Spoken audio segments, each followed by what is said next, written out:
¿vale? Más Y o menos luego, aquí, donde la flechita, ¿no?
Hola, buenas tardes.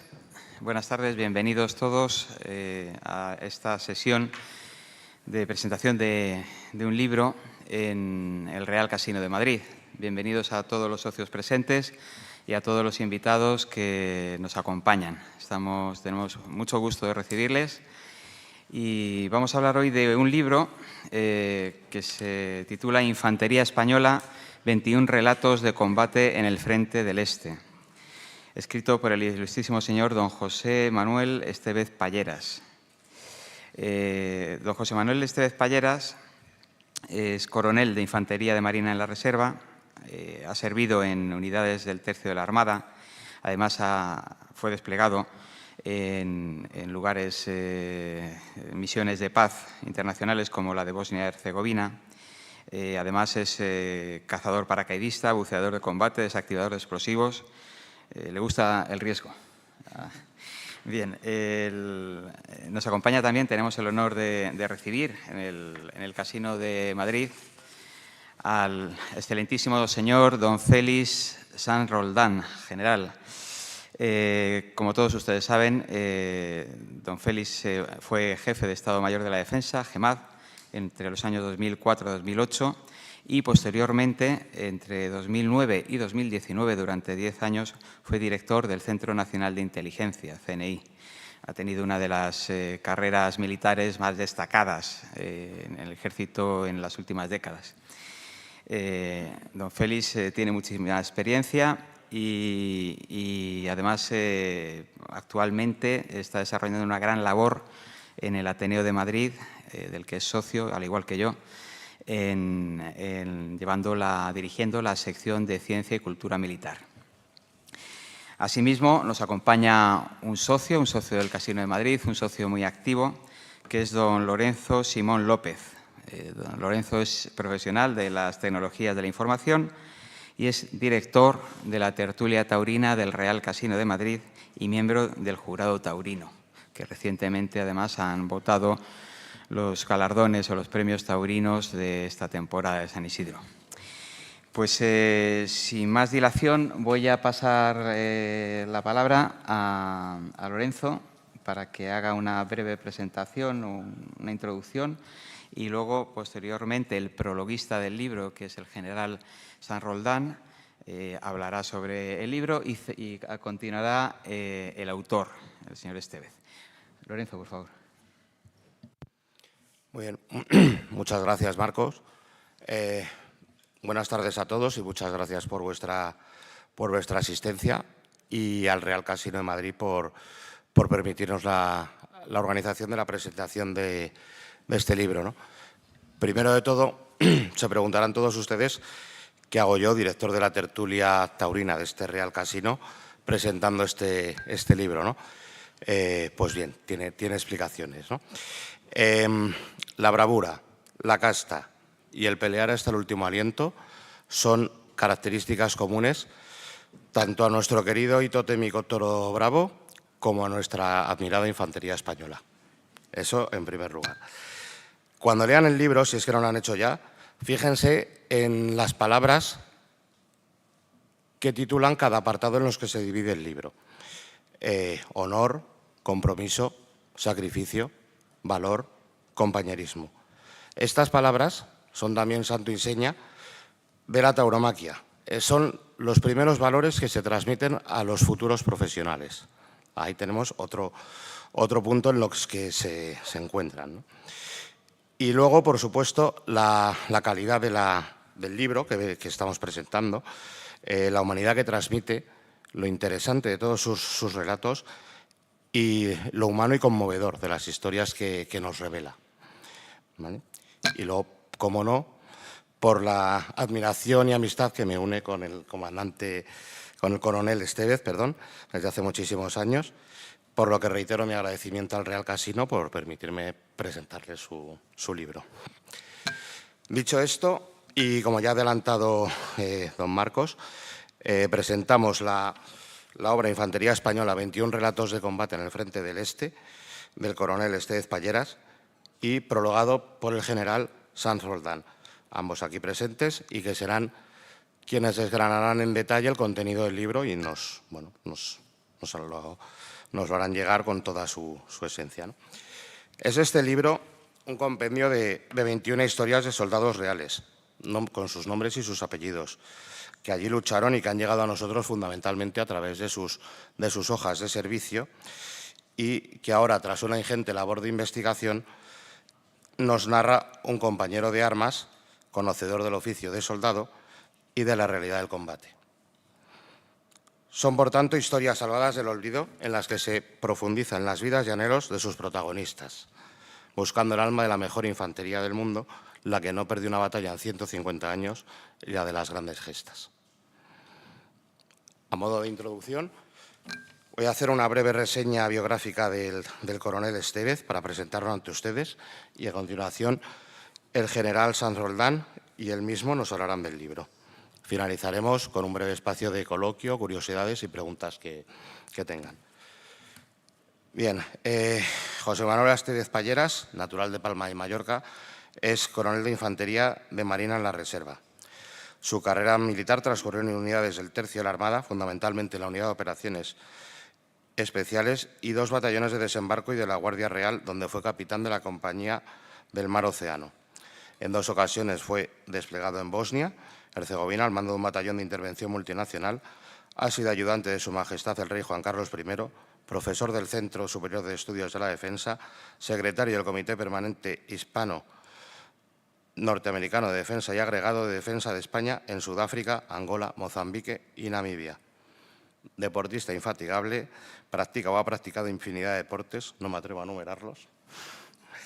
Además, como parte de su formación militar, y comentó antes don Marcos, es cazador paracaidista, buceador de combate, desactivador de explosivos y un largo etcétera. Pareciera que estuviéramos hablando de un superhéroe de cómic, pero no, es este señor que tengo a mi izquierda. Diplomado en Estado Mayor y en el Colegio de Defensa de la OTAN, cuenta con un máster en Seguridad y Defensa por la Universidad Complutense, y ya como escritor ha publicado numerosos artículos y colaboraciones sobre temas relacionados con la seguridad y la defensa. Especialista en la actuación de la División Azul durante la Segunda Guerra Mundial. De hecho, un antepasado suyo fue el comandante al mando en la famosísima batalla de Krasny Bor, en la que perdió la vida tras las graves heridas allí sufridas. En 2020 actuó como coordinador general del volumen 5 Guripas del 262, dedicado a este regimiento.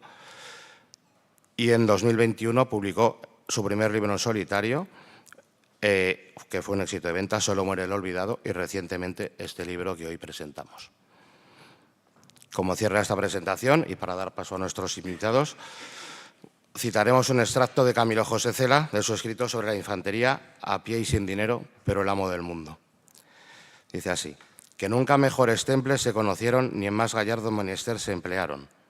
Ningún oficio más bello que el de infante, que lleva a su casa a cuestas como el caracol y se pelea porque no admite jaques, como el león y como el gallo, y como el toro, sin medir las fuerzas, que no fuera noble presentar las batallas ganadas, y sin mirar atrás, porque detrás no hay nada, absolutamente nada.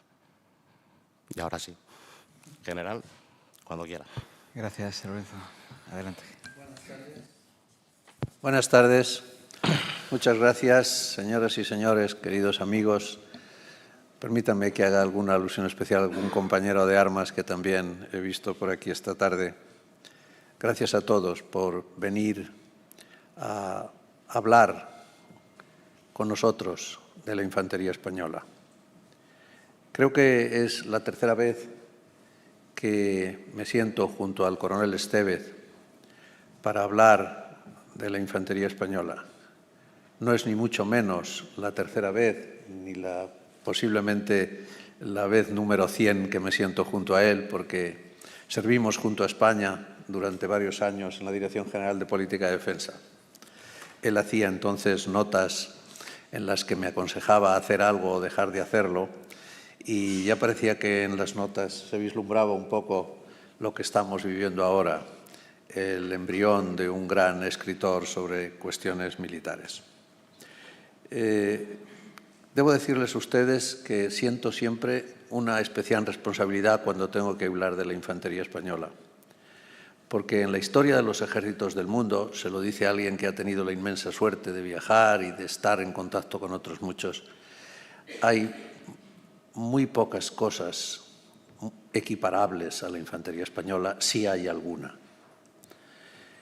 Siempre fueron hombres de una dignidad exagerada, siempre listos para todo el esfuerzo, siempre, como se dice en estos actos, que la liturgia militar, en los que la liturgia militar impone que un relator diga unas determinadas palabras, siempre fueron fieles al juramento que empeñaron. Y es muy difícil encontrar en la infantería española a esas figuras, al traidor, al que se echa hacia atrás, al que no quiere combatir, al que no se siente bien y quiere hacer otra cosa diferente a la de estar ejerciendo su oficio de infante. Y todo esto es quizá porque es muy difícil, una vez que vives en una institución de tanta riqueza, especialmente de riqueza moral, como es la infantería española, el querer ir a otro sitio. Yo puedo contar como ejemplo el de un brigada, un suboficial que estaba en mi gabinete mientras yo era jefe de Estado Mayor de la Defensa y que al ascender a subteniente lo mandaron, el subteniente de infantería, lo mandaron a una unidad de infantería. Y me pidió que tan pronto como hubiera una vacante en Vitruvio, pues lo reclamara y viniera de nuevo a mí. Y esto ocurrió 2 o 3 meses después. Y cuando yo personalmente lo llamé y le dije, Manrique, bueno, se me ha escapado el nombre, Manrique, ya tienes el sitio aquí, me dijo, no, mi general, yo ya no quiero ir allí. Yo quiero terminar mis días junto a mis soldados en un regimiento de infantería que después tuvo 18 bajas en Afganistán. Por tanto, siento una especial responsabilidad en no ser capaz, en sentir que puedo no ser capaz de hacer llegar hasta ustedes la realidad de lo que es la infantería española y su grandeza.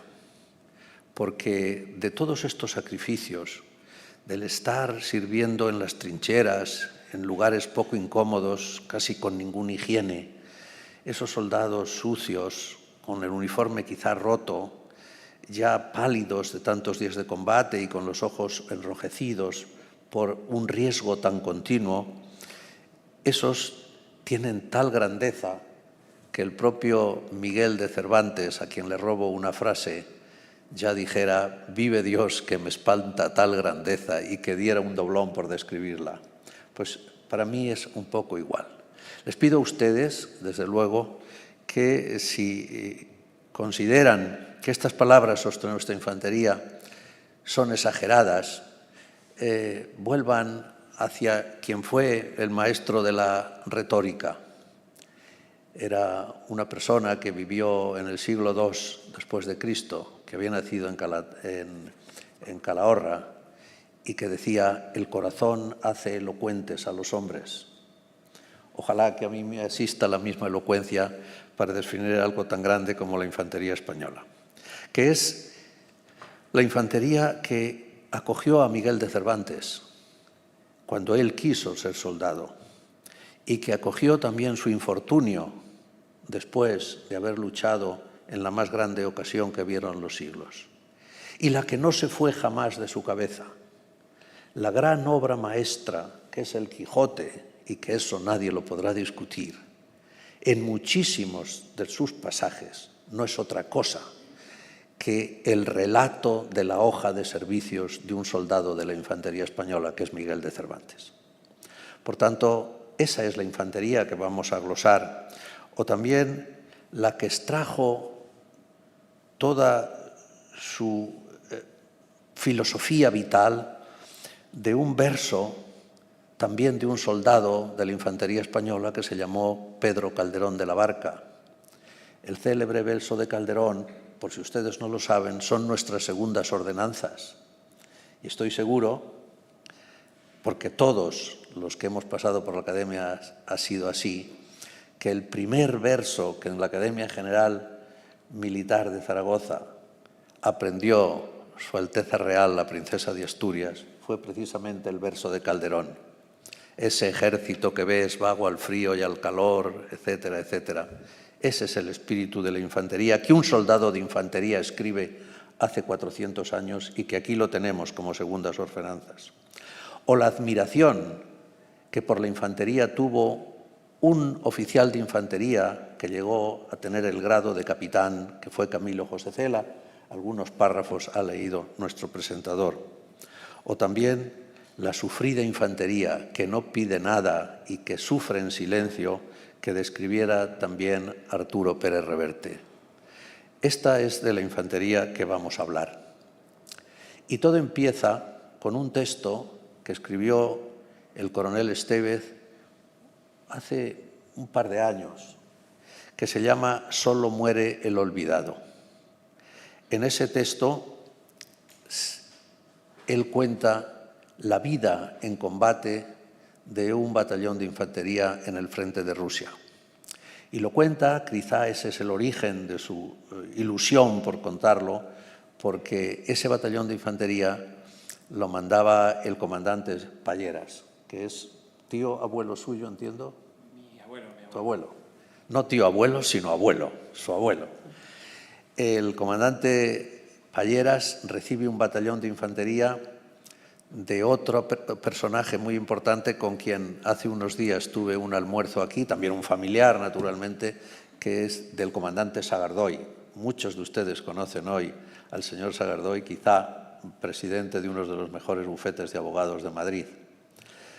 Hago estas dos menciones también para que vean que verdaderamente estamos en familia cuando hablamos de los personajes de este texto. En Solo muere el olvidado, el coronel Estévez describe como nadie el realismo del combate en un texto que es sobrecogedor. Yo leí este texto en mi casa en una tarde de verano, ya más que tarde, eran pasadas las 12 de la noche, era la noche, y cuando describía una operación, lo que era en lenguaje militar, la preparación de artillería sobre el frente en lo que estaban estos soldados, era tan realista que llegué como a sentir miedo. Tuve ocasión, pocos días después, de glosar este texto en una conversación con Arturo Pérez Reverte, también gran escritor sobre libros de la infantería, y le dije, no has escrito tú la mejor descripción de un combate, la ha escrito otra persona.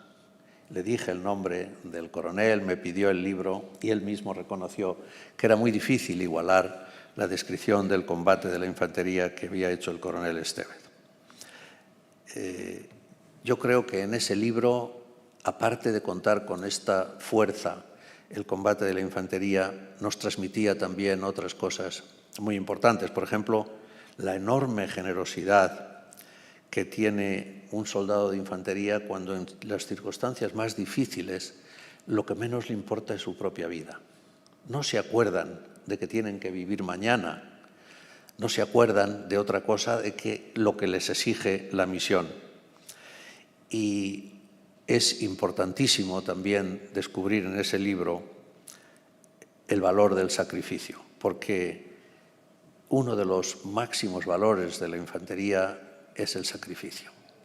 En el caso que nos ocupa, combaten a 40 grados bajo cero. Combaten con escasez de casi todo. Y a pesar de todo ello, ni uno solo de esos soldados que han ido voluntarios a ese frente en unas tierras tan lejanas, tan inhóspitas, tan duras, y en el que eran atacados por fuerzas 10 o 20 veces superiores a ellos mismos, ninguno de ellos dijo nunca no debería haber venido, que era lo que se nos ocurriría a cualquiera de nosotros puestos ante una situación tan compleja. Y muchas cosas más cuenta el coronel en su primer libro. Yo creo que lo más importante es que ese libro nos trajo otro detrás, que es el que hoy presentamos. Y nos trajo otros con un valor excepcional, porque no se trata solo de que los personajes de su libro primero tienen nombre y apellidos y nos dice incluso de dónde son, de qué pueblo, de qué ciudad. Lo importante es que esos hombres, muchos de ellos, sobrevivieron y volvieron a España. Y posiblemente, quién sabe, a lo mejor uno de ellos era el taxista que a mí me recogió cuando volvía de la academia de teniente de vacaciones de Navidad, de alférez de vacaciones de Navidad a la estación de Atocha. No sé si lo fue, pero bien podía ser uno de los taxistas que me llevó y que me habló con mucha naturalidad de lo que suponía ser militar. O quizá, y esto seguro que muchos lo tuvieron, el profesor que nos dio clase.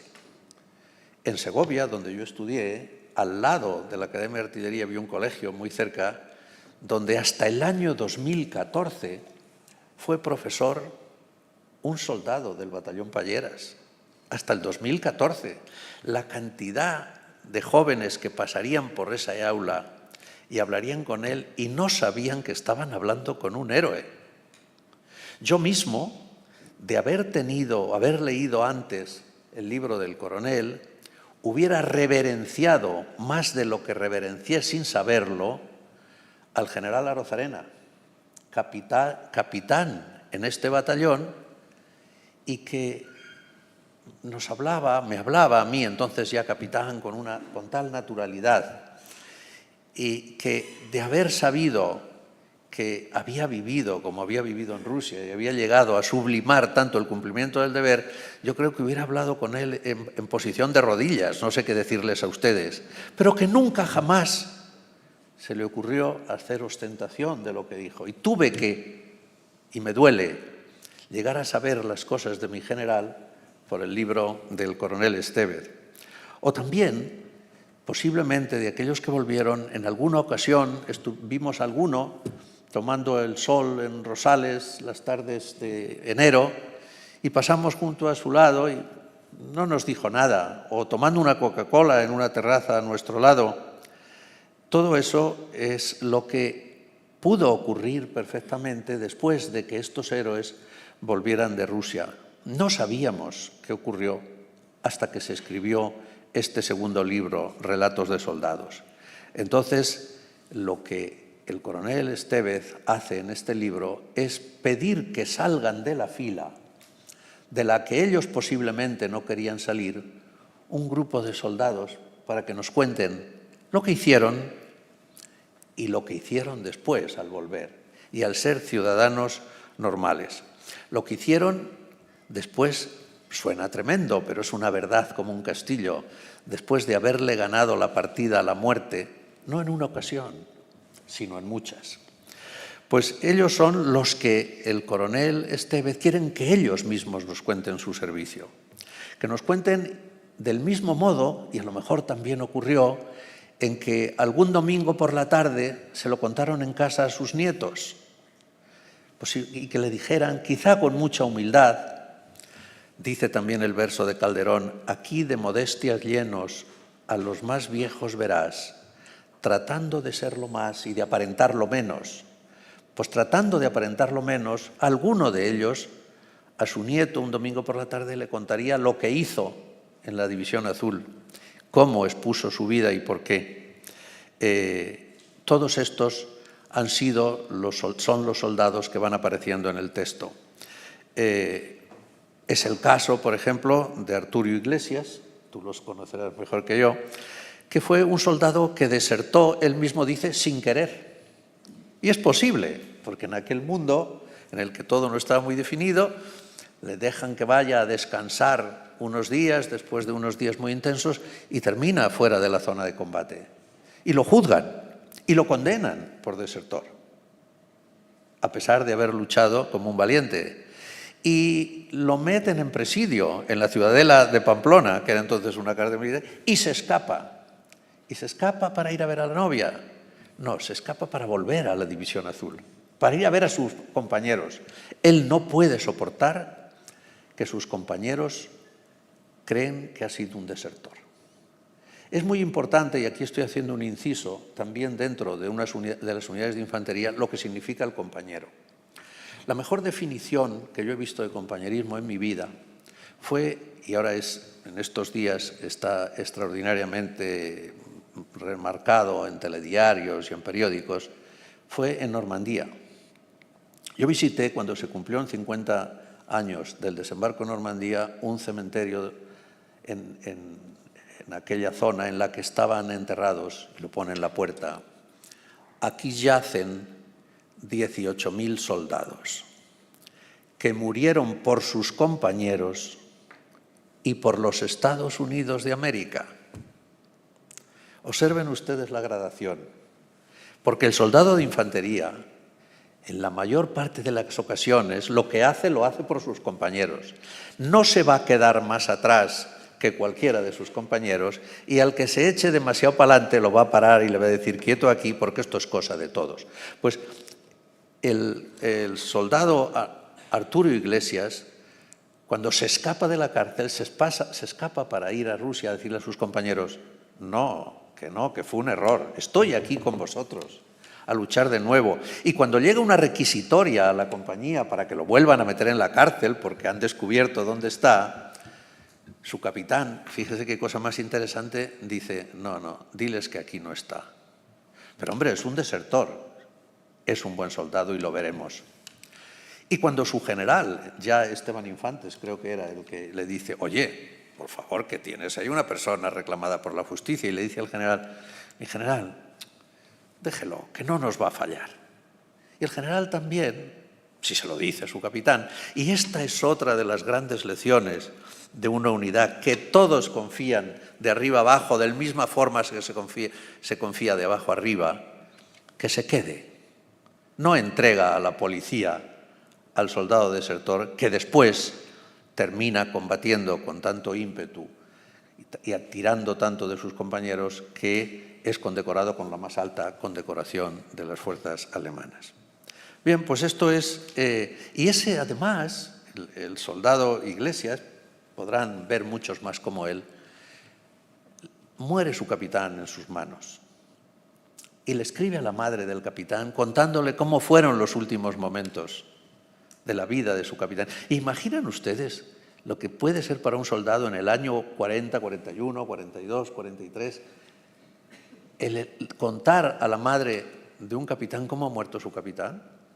Pues además, si pudieran leer en la forma en que lo hace, podrían ver dos cosas fundamentales. Uno, un tremendo respeto, porque ha sido quien les ha dirigido, y llega a decir en algún momento, creo: estábamos en sus manos, era el que dirigía sus acciones, pero a la vez con el orgullo de ser un subordinado de una persona así. Pues esto es lo que nos describe el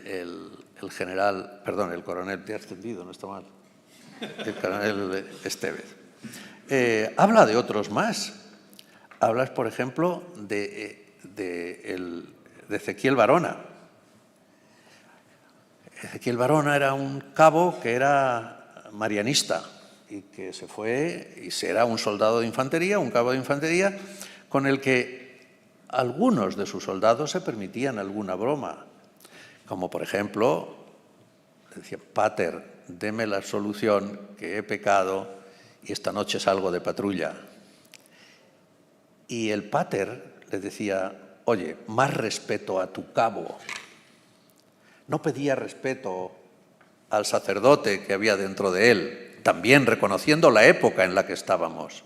Le decía: más respeto a tu cabo. Y sin duda alguna que ese respeto se producía. Hicieron innumerables acciones juntos, el que le pedía la solución y el que le pedía respeto. Y precisamente Ezequiel Barona es el soldado que yo les decía a ustedes que estuvo dando clase prácticamente hasta el año 2014 en un colegio en Segovia. Es interesante hablar de muchos de ellos. No les cito muchos porque estoy seguro que el coronel dará alguna lista mejor informada que la nuestra, pero la realidad es que de esos hubo muchos, y esos volvieron, y esos estuvieron entre nosotros, y esos nos dieron un ejemplo permanente de dos cosas: que se puede vivir con extraordinaria dignidad y después no presumir en absoluto de ella. Yo creo que el principal valor que vemos de este libro y que yo reseño en el prólogo es, como les decía a ustedes, que todos estos hombres fueron fieles al juramento que empeñaron y que eso es suficiente para que sean reconocidos. Eso es suficiente para que merezcan una reflexión como la que estamos teniendo esta tarde en el Casino de Madrid. Y era también algo importantísimo porque era lo que esperábamos de ellos. Yo no estaba en ese momento aquí, pero había otros españoles como yo que estaban esperando algo de ellos en el Madrid de los años 40, recién terminada nuestra guerra civil. Y que eso que los españoles esperábamos de ellos lo recibimos. Eso es singularmente importante. Y que algunos fueron pagados con la memoria, como estamos haciendo esta tarde. Otros no se les reconoció apenas su sacrificio. Es singular que sepan ustedes que a alguno de estos soldados le fue concedida la Cruz Laureada de San Fernando y ni siquiera en una modesta calle de su pueblo le fue reconocido con una calle o con una plaza o con el nombre del ayuntamiento o vaya usted a saber qué. Y aún peor, posiblemente, y sepan ustedes, nunca le fue impuesta la condecoración que con tanta dignidad, pero con tanto valor, recibió. Es curioso, y suelo recordar una frase del himno de infantería que es muy sublime. La cantamos con tanta frecuencia que nos parece que es como quien canta otra cosa. En un momento determinado, en un momento del himno, hay una estrofa que dice: y la patria, a quien su vida le entregó, en su frente dolorida le devuelve agradecida el beso que recibió. Eso es una alusión al juramento. El soldado, al entrar en filas, besa la bandera, le da un beso a su patria y establece a través de ese beso su juramento. Dice después que cuando está al borde de morir en combate, recibe de forma agradecida de su patria el beso que le dio en el momento de la jura. Pues deberíamos decir que hasta eso tampoco ocurre siempre, porque la patria, que en general es agradecida para el soldado de infantería, a veces tiene errores, comete errores como los demás. Y nos encontramos también con algún soldado que ni siquiera le fue reconocida a la vuelta el valor que tuvo. Aquí estamos, por tanto, para glosar la mejor infantería del mundo. Sin duda. Cuando se construía el Alcázar de Toledo, cuando se construía la Academia de Infantería en Toledo, de singular parecido con el Alcázar, alguien le dijo al constructor, al arquitecto que lo planificaba, no sé, alguien de allí dijo: pero ¿cómo vamos a hacer esta cosa tan magnífica? Esto es demasiado para ser una academia militar. Algunos de ustedes que se han ido a Toledo lo habrán visto. Es demasiado elocuente, encima de un altozano, con las líneas tan maestras, tan rectas, con esa dignidad. Y el arquitecto dijo: estoy haciendo la mejor academia del mundo porque se la estoy haciendo a la mejor infantería del mundo. Y de eso a mí me cabe poca duda. Y le digo a ustedes, además, por si están pensando mal de mí, que yo no soy oficial de infantería. Pero también les digo que posiblemente el mejor elogio que de mí se hizo fue siendo jefe de Estado Mayor de la Defensa. En un acto en la Brigada Paracaidista tomó la palabra un teniente general por ser el oficial de infantería más antiguo de los presentes. Y se refirió a mí como un infante frustrado. Muchos lo miraron como diciendo: pero este hombre se ha vuelto loco, decirle al Gemaz que es un frustrado.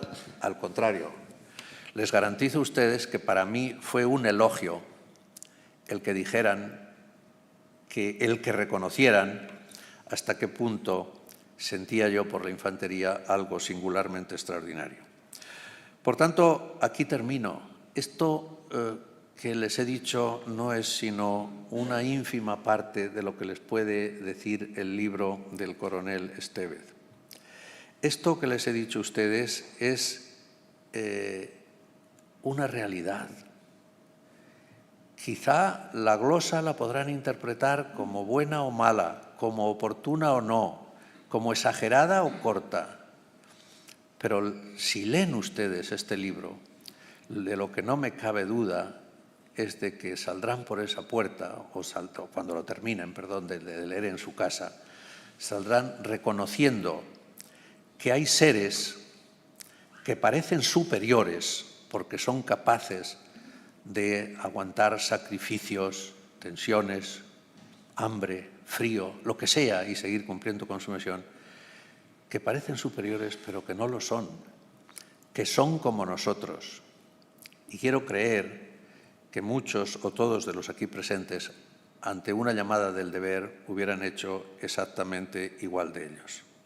Yo nunca podré demostrar, demasiado tarde ya, si de haber estado en una situación como las que ellos estuvieron me hubiera portado igual. Pero tengo la confianza en que hubiera estado rodeado de gente que sí lo hubieran hecho. Esta es la gran lección del libro del coronel Estévez. Muchas gracias.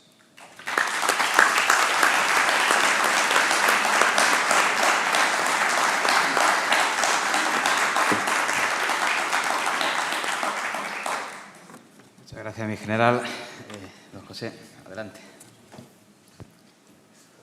Buenas tardes. Permítanme que comience con los agradecimientos primero al Casino de Madrid, personalizado en don Marcos Arbeloa y don Lorenzo Simón. Muchas gracias por vuestras palabras, por vuestra acogida y por todo el cariño que me han demostrado durante la preparación y hoy en la presentación. Muchas gracias al general por su apoyo constante de tantos años, su presencia hoy aquí con nosotros y el emotivo prólogo que mejora en mucho las páginas del libro que hoy comentamos. A mi familia, a todos los presentes, por ayudarnos a mantener viva la memoria de un grupo de españoles que lucharon con debilidades y grandezas, encuadrados en la mejor infantería del mundo, la nuestra. El general nos ha introducido y ha contado estupendamente el caso del soldado Arturo Iglesias Cuesta. Yo me atrevo a añadir alguna cosa más para que nos hagamos una idea del tipo de personaje que es. Él, cuando llega a Rusia, se da cuenta que tiene que cantar la gallina. Él había pasado desapercibido en la jefatura de milicias de Bilbao cuando se alistó, porque en aquella época no había sistemas informáticos, no se cruzaban los datos. En la vez anterior se había alistado en Gijón. Entonces, hasta que todo eso se reuniera en Madrid, pasaban meses. Él, cuando se dio cuenta, ya volvía a estar vestido de alemán. Vieron que era bueno, le hicieron cabo, hizo toda la instrucción y llegó a Rusia. Pero en Rusia ya no podía disimular más. Y entonces llegó y cantó la gallina. Dijo: soy Arturo Iglesias Cuesta, soy desertor, pero quiero una segunda oportunidad.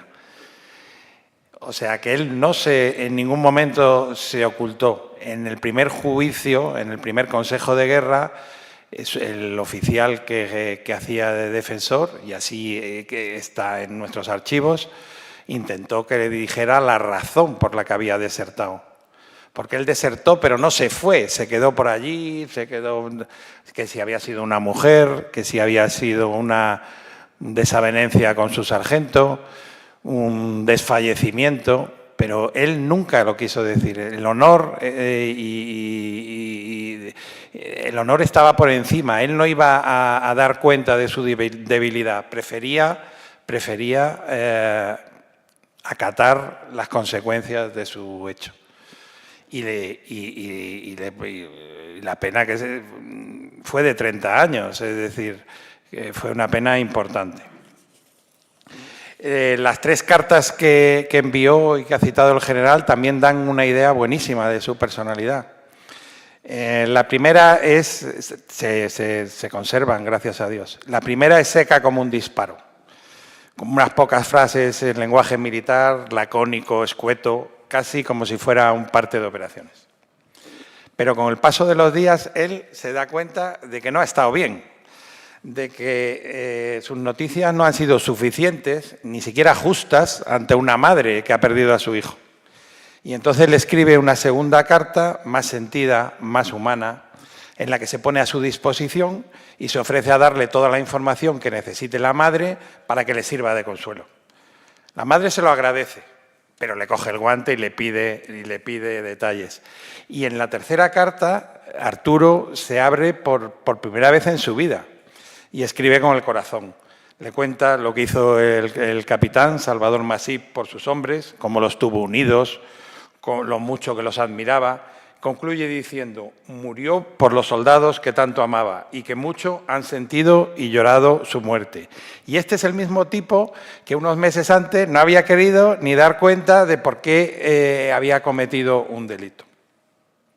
Eso sí, sin poder evitarlo, en la parte de abajo de la carta, en la postdata, añade: se ruega a la censura sea transigente. Son datos de cómo murió el capitán Masip. Es decir, tras lo que había pasado en combate y lo que se imaginaba que estaba pasando la familia de su capitán en Lérida, no admitía tonterías, y mucho menos que un censor chupatintas se la cogiera con papel de fumar. Este era Arturo. Recibió la Cruz de Hierro y, lo que es más importante, el general, después de todas estas cosas, lo propuso para un indulto. Lo propuso para un indulto y que evidentemente solo lo podía otorgar el jefe del Estado.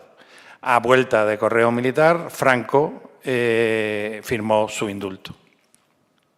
Él permaneció en la División Azul hasta su disolución y luego se quedó en la Legión Azul. Y en abril del 44 regresó a España, cruzó Hendaya con sus compañeros. Y al pasar por Irún había una pareja de la Guardia Civil esperándole en la estación. Se indignó cuando lo detuvieron. Sus capitanes también lo defendieron. Oiga, que a este señor lo ha indultado el generalísimo. Y el cabo de la Guardia Civil no se arredró y le dijo: sí, lo ha indultado de un delito de deserción, pero este tío se ha escapado de un penal militar. Con lo cual volvieron a enchironarlo en la misma prisión, en el fuerte de San Carlos de San Sebastián. Pasó otro consejo de guerra, pero este fue diferente. Le pusieron la pena mínima, le dieron por cumplida esa pena con sus días de servicio y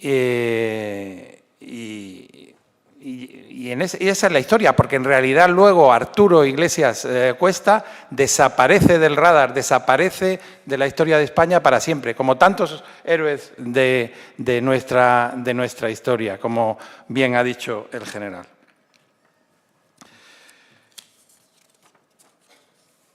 Este es el resumen de uno de los relatos que presentamos. Es la vida de uno de nuestros antepasados que, en mi opinión, al menos en mi opinión, merece la pena ser contada. Y es absolutamente real. Cada detalle se puede justificar en nuestros magníficos archivos militares. Porque cada soldado tiene su historia. Cuando investigas entre viejos papeles rodeado de expedientes muy burocráticos, se ve aparecer las siluetas de hombres como Arturo. Hombres que, queriéndolo o muchas veces sin querer, hicieron grande a España. Y nos gustaría saber más, y nos gustaría hablar con ellos, y nos gustaría sentarnos con ellos y preguntarles por sus compañeros, por lo que hicieron, por lo que dejaron de hacer, por lo que les hubiera gustado haber hecho. No son santos ni demonios, no fueron santos ni demonios, sino soldados llenos de matices, anhelos e ilusiones. En la memoria de cualquiera de nuestras unidades de combate se pueden encontrar historias extraordinarias por su emoción, por su significado, por lo que de ellas se puede aprender. Como el centinela en el Volhov que lucha contra el frío, contra el aburrimiento, contra el cansancio, sabiendo que de él depende la seguridad de muchos de sus compañeros, solo hay que estar atento para identificar en la niebla de la guerra acciones llenas de valor y de miedo a la vez, de honor y de compañerismo, de compromiso y sacrificio, pero también de rutina, de vida, de guardias, de bromas, de patrullas y de ratos de descanso. Un héroe al que se le niega la pensión por defectos burocráticos.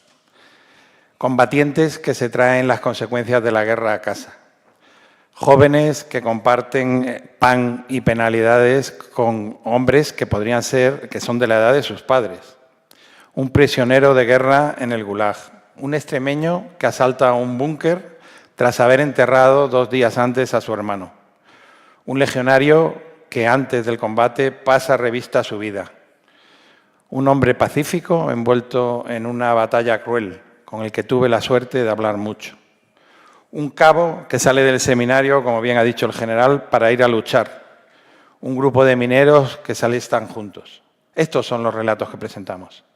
Se trata de contar cosas de infantes de a pie, españoles corrientes, con trabajos corrientes, con familias corrientes, con sus virtudes y con sus defectos, pero capaces de superarse a sí mismos en situaciones difíciles y convertirse en infantes de España.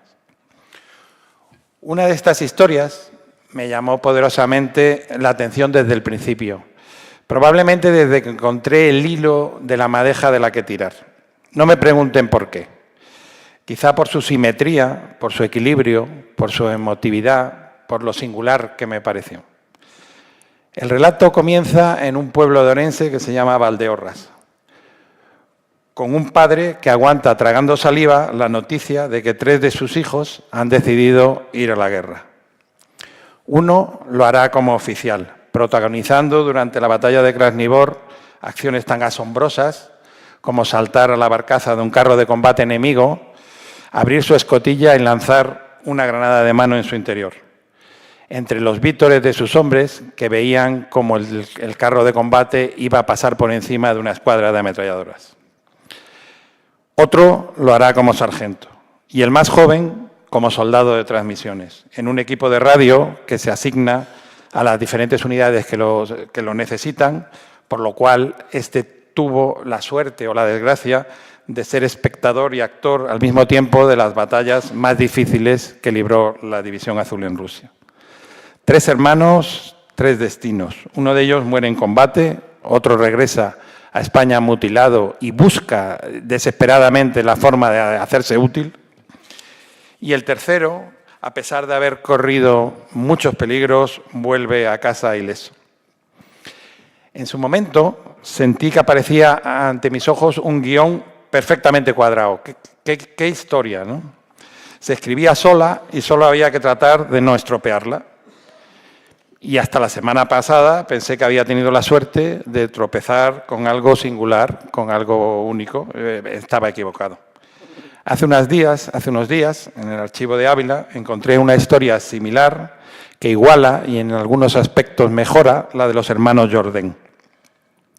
En el mismo batallón sirvió Eduardo Naya Beira, un estudiante coruñés de 22 años, procedente de una familia numerosa, donde se alistaron 3 hermanos y, asómbrense, una hermana que, enfermera titulada, sirvió en uno de los hospitales divisionarios. Amalia, Lita para sus hermanos, no quiso dejar solos a sus hermanos mayores. Uno de ellos, Martín, el más joven, el que tenía una edad más parecida a la de Lita, regresó a España gravemente enfermo por una tuberculosis contraída y agravada en el frente. Pasó por varios sanatorios, pero nunca se recuperó y falleció en 1945. Y a partir de entonces, o un poco después, la vida profesional de su hermana Lita se dirigió a la lucha contra la tuberculosis. Son casos realmente impresionantes. Durante años tuve esta historia delante de mi nariz, delante de mis ojos. Esta historia de compromiso y tal, y no era capaz de verla. me había pasado desapercibida por un error del escribiente, que garrapateó sus fichas hace 80 años. 2 de los hermanos constaban como Naya Beira y los otros 2 como Naya Neira. 2 segundos apellidos perfectamente gallegos, perfectamente coruñeses y perfectamente posibles. No me dejaban ver el bosque. Quizá también haya que escribir esta historia. Y llegado a este punto, permítanme insistir. El relato de los hermanos Jourdain, de los hermanos Naya y de todos los incluidos en este libro están protagonizados por los miembros de un solo batallón en un espacio relativamente pequeño de tiempo, desde julio del 41 hasta julio del 43.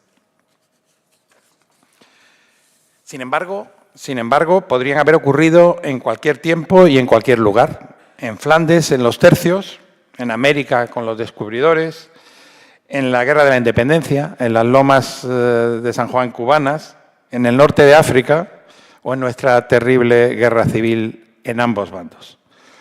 Sus protagonistas son exactamente los mismos que escucharon la arenga de Blas de Lezo en Cartagena de Indias mientras se preparaban para el combate contra una fuerza británica 10 veces superior, que se hicieron grandes oyéndole decir: no podemos ser inferiores a nuestros antepasados, quienes también dieron la vida por España, ni someternos al escarnio de las generaciones futuras, que verían en nosotros los traidores de todo cuanto es noble. Hoy, 80 años después, un grupo de divisionarios anónimos que lucharon en Rusia, la mayor parte de los cuales no murieron sin contar sus historias, ni siquiera la familia, nos convocan aquí, en el Casino de Madrid, a otras generaciones. Y esto solo tiene una razón. En su inmensa mayoría no nos defraudaron, ni a nosotros, ni a Blas de Lezo. Cumplieron con su deber. El que tuvo que morir, murió. Y el que sobrevivió lo hizo de forma honrosa. Pongamos cada cosa en su tiempo. Pongámonos las botas de nuestros abuelos antes de opinar con nuestra mentalidad de hoy, con nuestros estereotipos y perjuicios, con las coordinadas de nuestras ideas políticas. No todo es blanco ni todo es negro.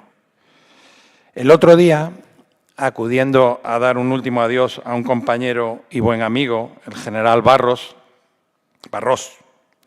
fallecido a consecuencia del ELA tras un año de lucha cruel que afrontó como el mejor de los soldados, me vino a la memoria la historia de Serafín Fernández García, un minero asturiano nacido en Pola de Siero en 1920.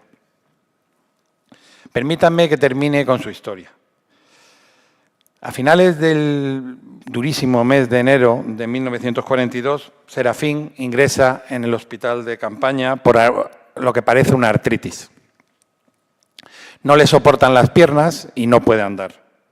Lo hace en mal momento.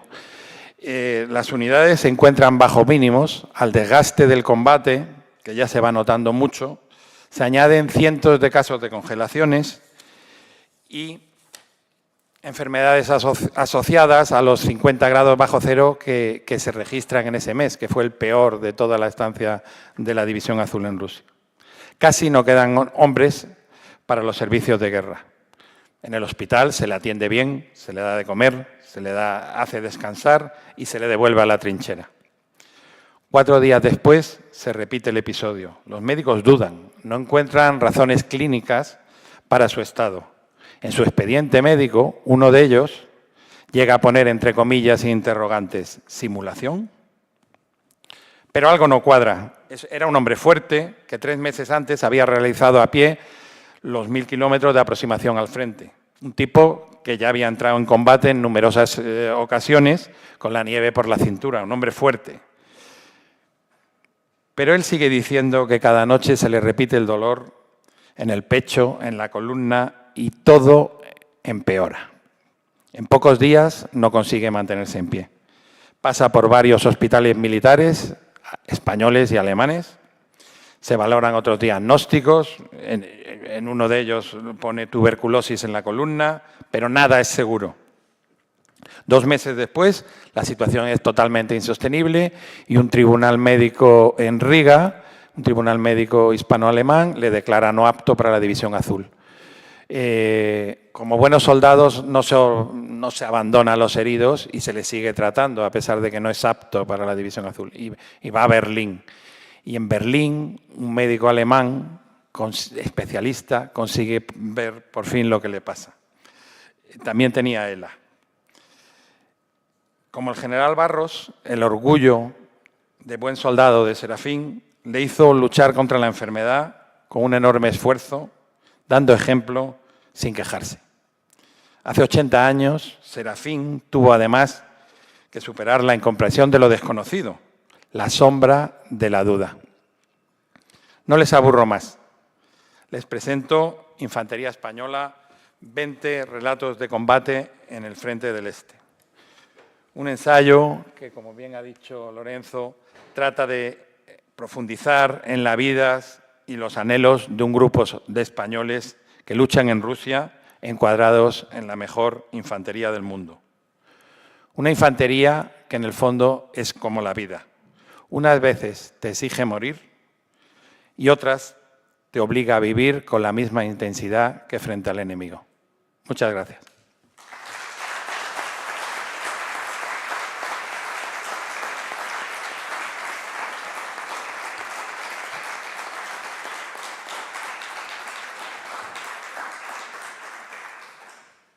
Muchas gracias, mi coronel.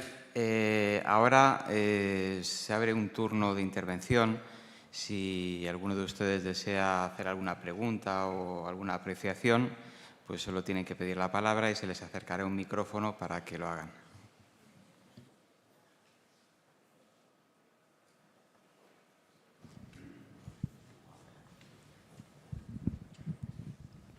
Bueno, lo primero...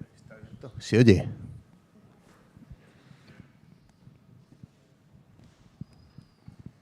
¿Se oye? ¿Puedo hablar más alto, ¿Sí? Sí, ahora sí. Bueno, en primer lugar quiero agradecerle que haya escrito este libro porque es mantener vivo el espíritu de todos ellos, ¿no? Y la pregunta que le quiero plantear, que ya en una ocasión le he oído hablar sobre eso, pero querría que hablase algo más. La División Azul, las compañías de infantería que la integraban, eran compañías de acción total. Eran, en una ocasión, los comparó, para que yo lo entendiese, como de marines americanos, ¿no? O sea, era una unidad de choque integral. O sea, estaban para batirse allí el cobre y lo hicieron, ¿no? O sea, eran una unidad considerada de élite, era una división como eran todas las divisiones en el frente, o en algún momento tuvo algunas connotaciones de ser una unidad especialmente aguerrida, dentro de lo que era todo el Frente del Este. Dentro del Frente del Este era una división más, equipada como una división y con la misma organización, la misma orgánica, el mismo material. Era una división, a diferencia de otras, de voluntarios. Y de ahí un poco su comportamiento. Pero no era una división de élite. Se comportó como una división de élite, pero era una división, de hecho, era una división hipomóvil. Les acabo de mencionar que la aproximación al frente, los últimos 1000 kilómetros los hicieron andando. Era una división de línea.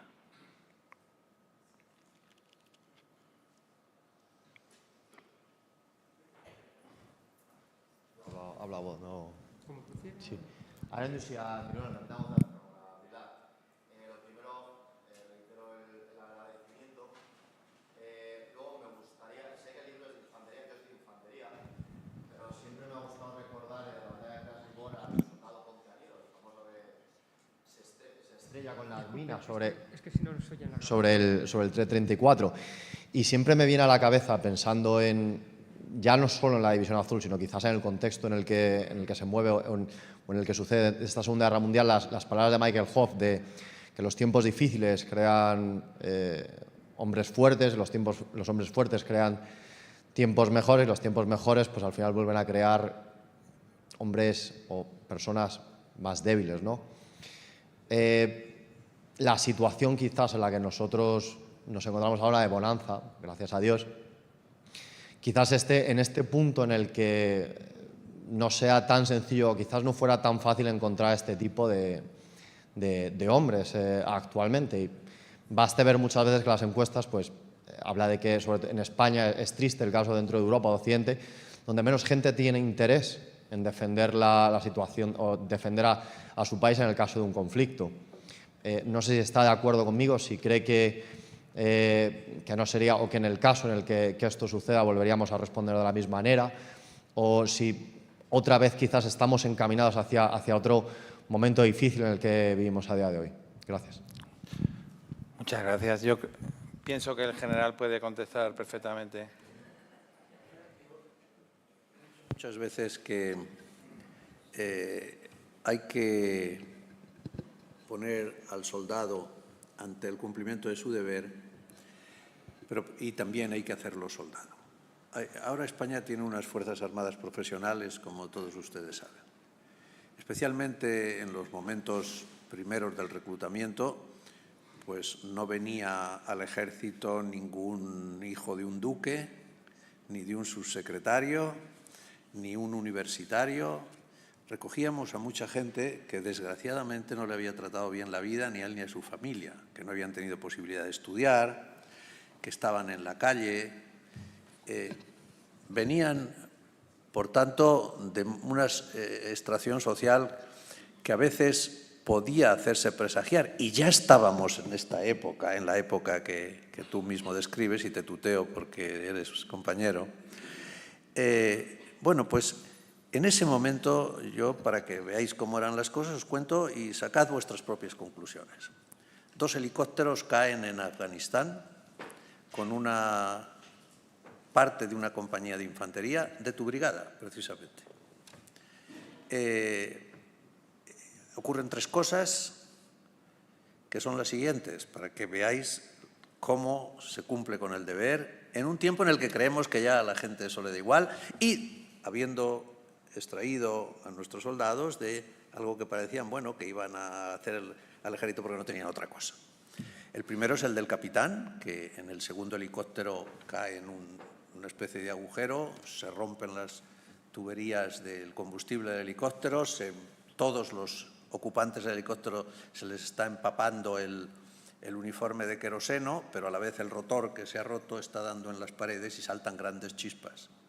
El capitán, en ese momento, hoy teniente coronel en la misma brigada, dice: no se mueve nadie. Y a pesar del momento de riesgo, que en cualquier momento una chispa, un uniforme, nadie se mueve. Saben que el capitán ha tomado una decisión, por lo que sea, que es la buena, y todos confían en esa decisión, y así lo hacen. Por tanto, confianza en el mando absoluta y clara. Finalmente, naturalmente, el rotor para y el capitán entonces, salid. En la salida del helicóptero, un sargento, hoy subteniente en la misma brigada, va corriendo a donde ha caído el primer helicóptero porque allí iba parte de su pelotón. Y lo que hace es coger de la mano a los 4 o 5 soldados de su pelotón que estaban, bueno, no hace falta que se imaginen ustedes cómo pueden estar los cuerpos de un accidente de helicóptero de esa magnitud. Y cuando le preguntamos, ¿por qué lo has hecho? Y dijo, yo quería que si mis soldados tenían un segundo de vida, notaran al sargento a su lado. Y para que vieran de las 3 cosas, un soldado que se llamaba, bueno, también mejor que ya estará, no sabemos, como en tu historia, no sabemos qué estará haciendo ahora ese soldado, a lo mejor es taxista, a lo mejor le ha tocado la lotería y está en Miami, no lo sé, no sabemos lo que hizo el soldado. Pero el soldado sale de un helicóptero que está a punto de estallar y a mitad del camino se vuelve y le grita el sargento y le dice, ¿pero dónde vas? Y él no contesta, vuelve al helicóptero que está a punto de estar en llamas, coge sus 2 cajas de munición para la ametralladora y después cuenta, es que si yo no volvía por la munición, ¿para qué servía la ametralladora? O sea, se jugó la vida de forma tan natural. Eso ocurrió anteayer. Y buscando, como les digo, en fin, no es en absoluto ni discriminatorio, ni que podamos, ni antiigualitario, que ahora se lleva tanto, el pensar que verdaderamente habíamos reclutado a gente para los ejércitos que desde luego no eran los que ellos se consideraban a sí mismos la élite de la sociedad. Pero dos cosas. Una, fueron instruidos y convencidos a través de la instrucción del valor del soldado. Y segundo, hicieron un juramento, que nadie lo hace sino los ejércitos, de dar todo lo que fuera necesario a partir de entonces. Y vivieron con la dignidad suficiente para cumplir el juramento. Por tanto, ¿es verdad lo de las encuestas? Claro que es verdad.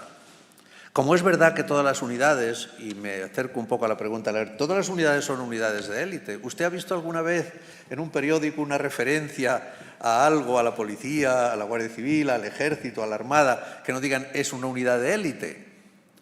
Pero es que a lo mejor es verdad. Porque la élite no es porque seas diferente en mejor a tus compañeros, sino porque seas exactamente igual que ellos. Y yo creo, con absoluta sinceridad, y cuando ya he pasado, hace algunos años que pasé a la reserva, con absoluta sinceridad yo tengo la confianza, como les he dicho al terminar, que si España necesita su fiel infantería pasado mañana, la va a tener como la tuvo en Flandes o como la tuvo en los Altos de San Juan. Estoy absolutamente convencido.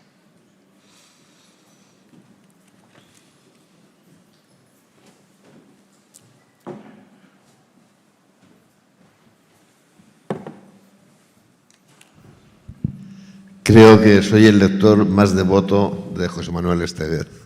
Él podrá decir si es verdad. He puesto una de las imágenes de unas personas de las que hablo en el libro, de un paisano mío, alicantino, Ballesta, que creo que si la cuenta su historia completa, se comprenderá que no solamente son héroes los que estuvieron allí, sino también sus madres, sus hermanas. No sé, creo que sería bonito que le contaras al público la terrible historia de Ballesta y de su hermana. Creo que sería bastante elocuente.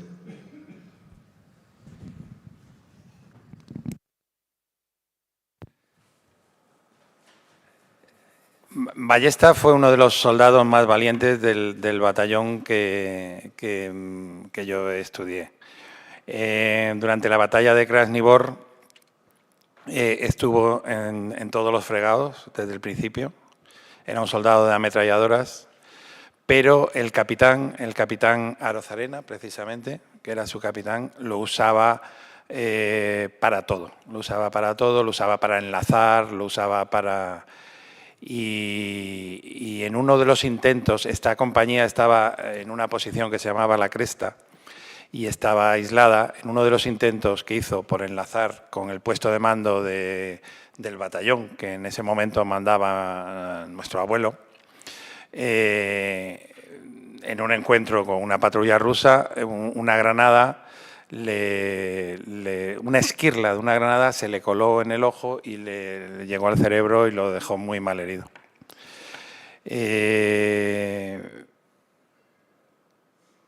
Tuvo una calle en Alicante y con la memoria histórica se la han retirado. En fin, era un... Cuéntala tú.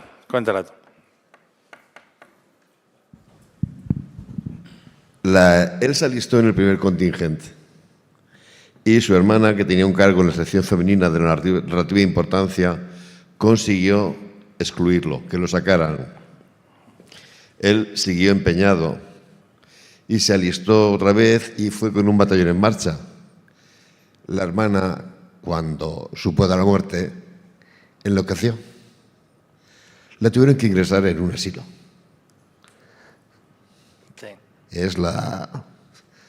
Son ellos, pero también muchas veces las hermanas o las madres. Sí.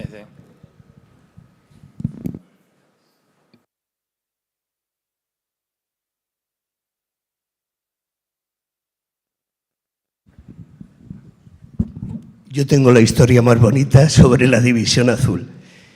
Y como veo que nadie la dice, pues la tengo que contar yo. Y me la contó un niño de la guerra con 90 años. No sé si él estaba presente o se la contaron a él, pero resulta que un pelotón español llegó a una aldea de judíos sefardíes. Y entonces cuando empezaron a hablar con ellos en español se entendieron perfectamente y no habían pasado 2 horas cuando llegaron 2 camiones con soldados alemanes y venían a llevarse a toda la aldea. Y los españoles dijeron que no, porque de alguna forma eran españoles, en fin, argumentaron. Los alemanes dijeron que para nada, que eran judíos y que se los iban a llevar. Y se apuntaron unos contra otros, alemanes contra españoles. Los alemanes cedieron en ese momento y lo que me contaba este niño de la guerra es que lo que contaron a él es que posiblemente cuando se fueron los españoles al día siguiente les hubieran matado a todos los judíos, porque lo que sí sabe es que volvieron los alemanes. Pero durante un día les libró los divisionarios españoles de terminar en un campo de concentración o de morir. Me parece la historia más bonita que se ha contado jamás sobre la División Azul.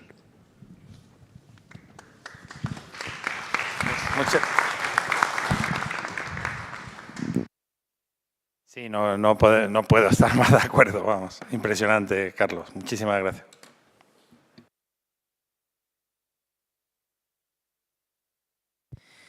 Bueno, si no hay más intervenciones, no sé si quieres hacer alguna apreciación para terminar.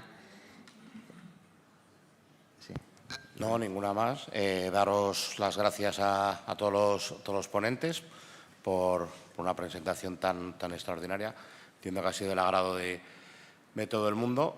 Está por ahí el señor presidente, no sé si nos quiere decir nada. Pues si nadie tiene ninguna... Bueno, vamos a darle paso. En fin, me ha dado la palabra, yo estaba aquí discretamente y tal. Muchas gracias a todos ustedes por haber venido a participar en esta mesa redonda, al autor del libro, por supuesto, y al prologuista, y a todos ustedes que nos han acompañado esta tarde en esta memorable conferencia. Gracias a todos, de verdad, en nombre de todos los socios del Real Casino de Madrid. Gracias.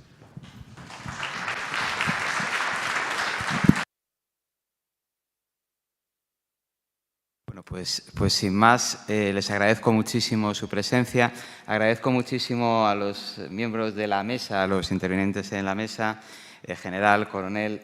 Ha sido, la verdad es que una presentación realmente emotiva para todos. Y bueno, pues tienen a la venta el libro ahí fuera, les animo a que lo compren, si no lo han comprado ya, y si quieren, pues el autor firmará los ejemplares. Muchísimas gracias, reitero, a todos. Esta seguramente sea la última vez que intervenga desde aquí, porque mi mandato termina. No me he presentado a las elecciones. Esto es un tema interno del casino, para los que no son socios. No me he presentado a las elecciones y a los socios que están presentes les quiero agradecer todo el apoyo que me han prestado durante estos 2 años y 3 meses, que han sido especialmente duros.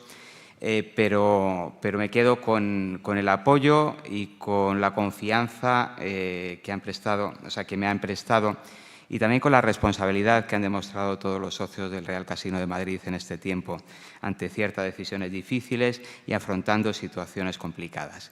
Muchísimas gracias y hasta siempre.